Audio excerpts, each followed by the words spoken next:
दिए में जो फूल बत्ती लगती है, गोल बत्ती लगती है, गोल वाली, ये बत्ती हमेशा कोई विष्णु भगवान की पूजन कर रहे हो, शिव जी की पूजन कर रहे हो, कोई अन्य देवता का अगर आप स्मरण कर रहे हो तो गोल बत्ती लगाई जाती है। भगवान के मंदिर में पूजन कर रहे हो तो गोल बत्ती लगाएं। लंबी बत्ती, लंबी वाली जो बत्ती होती है, लक्ष्मी की पूजन में, देवी पूजन में, जितनी भी माताओं की आप पूजन करोगे, जितनी भी देवियों का आप स्मरण करोगे, उसमें लंबी बत्ती का प्रमाण है। पितरों की पूजन में लंबी बत्ती का प्रमाण है।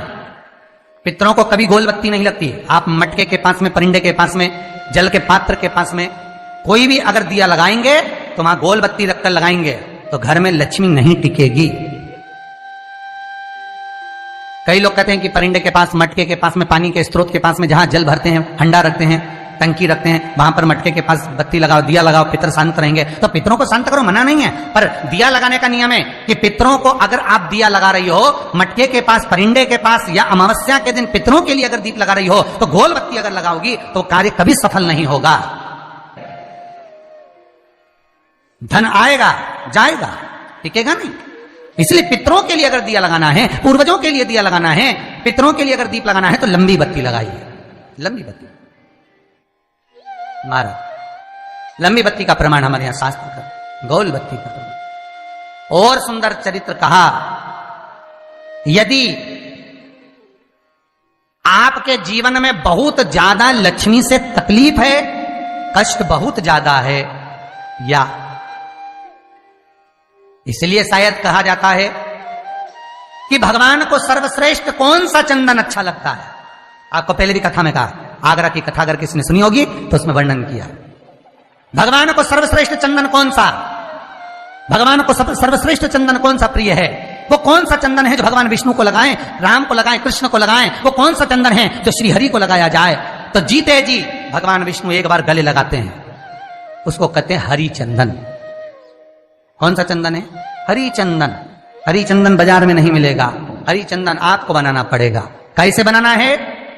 तुलसी जब सूख जाए उसकी जड़ को निकाल लिया जाए, वो जड़ को पानी में धो लिया जाए, धोने के बाद उसको सिलवट्टे पर, पत्थर पर घिसा जाए, और घिसकर उसमें थोड़ा सा कुंकू, रोली डालकर तैयार कर कर जो भगवान विष्णु के मस्तक पर, कृष्ण राम के मस्तक पर लगा देते हैं, और उसकी एक बिंदी अपने हृदय पे लगा लेते हैं। जीते जी भगवान एक बार उसको गले लगाते ही हैं। हरि चंदन प्रियता। जैसे शिव महापुराण में रुद्र चंदन का भाव है, शिव महापुराण में रुद्र चंदन का प्रमाण दिया जाता है। अगर आपने लिंग पुराण पढ़ी हो तो उसका 5वां स्कंद अवश्य पढ़िएगा महाराज, और शिव महापुराण अगर पढ़ रहे हो तो उसका कुमार खंड पढ़िएगा, जिसमें रुद्र चंदन का प्रमाण है। रुद्र चंदन कैसा, रुद्र चंदन का प्रमाण कैसा? तो महाराज कहा, चंदन घिसकर, पीला चंदन घिसकर उस चंदन को 3 मुखी रुद्राक्ष पर लपेट लिया जाता। 3 मुखी रुद्राक्ष पर उस चंदन को लपेटा जाता। लपेटोगे उसके बाद उसको ऐसा गोल करोगे तो एकदम चिकना हो जाए, एकदम चिकना, ठीक है, एकदम चिकना हो जाए। और उस चंदन को आप शिवरात्रि के दिन, और कोई से भी महीने की शिवरात्रि, किसी भी महीने की हो, सब फलदायी होती है।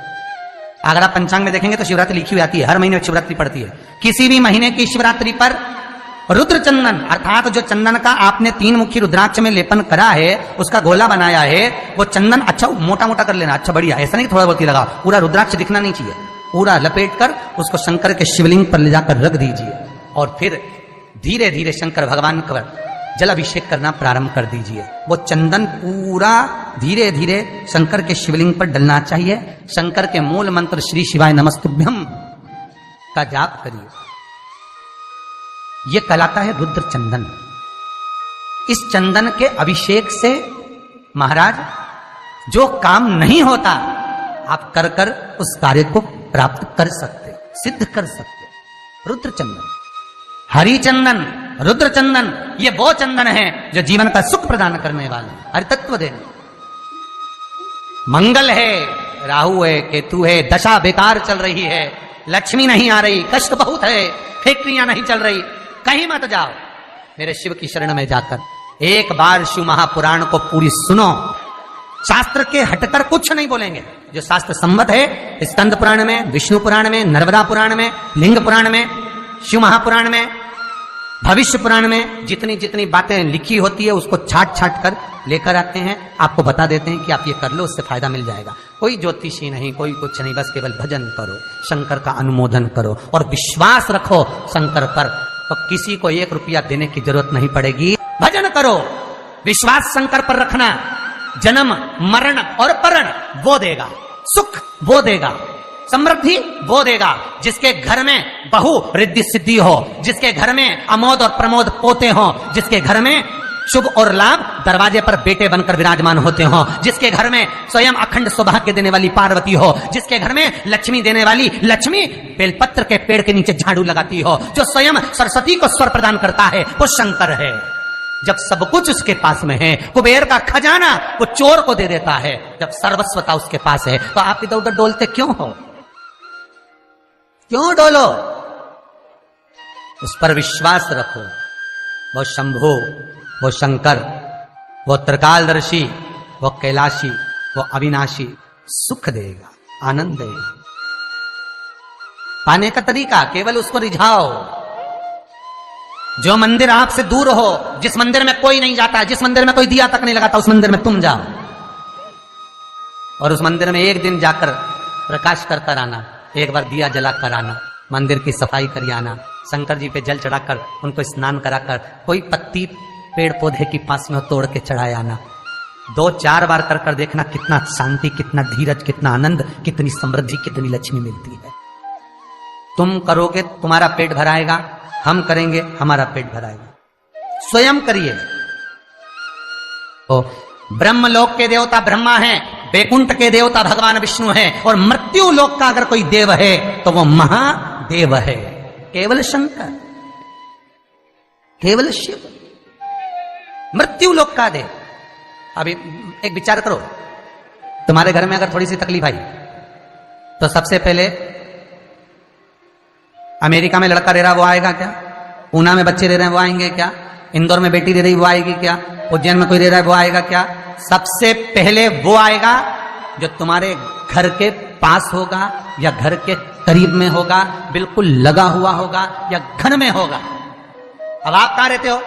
जितने लोग कथा सुन रहे हैं सही बताना, कहां रहते हो? पृथ्वी पर मृत्यु लोक में रहते हो। और पुकार किसको रहे हो? ब्रह्मलोक में। पुकार किसको रहे हो? वैकुंठ लोक में। पुकार किसको रहे हो? इंद्रलोक में। और जो घर के घर में रह रहा है, जो तुम्हारे पास में रह रहा है, जो मृत्यु लोक में रह रहा है, उसको तो बुला ही नहीं रहा। कई लोग कहते हैं मृत्यु लोक। कई लोगों की आदत है, पड़ोसन को तो खूब चाय पिलाएंगे, पड़ोसन की काकी के तो खूब पांव पड़ेंगे, पड़ोसन को तो चाय भी पिलाएंगे ना, इतना घूंघट रही ना, धोप भी लगाएंगे, पड़ोसन को तो खूब प्रणाम करे, पड़ोसन को तो खूब नमन करे, पड़ोस की काकी के ना, मौसी के ना, चाची के ना, इनके ना उनके। और घर की सास को तो कभी पाँव नहीं पड़े, 30 त्योहार पे भी बस यही हाल है।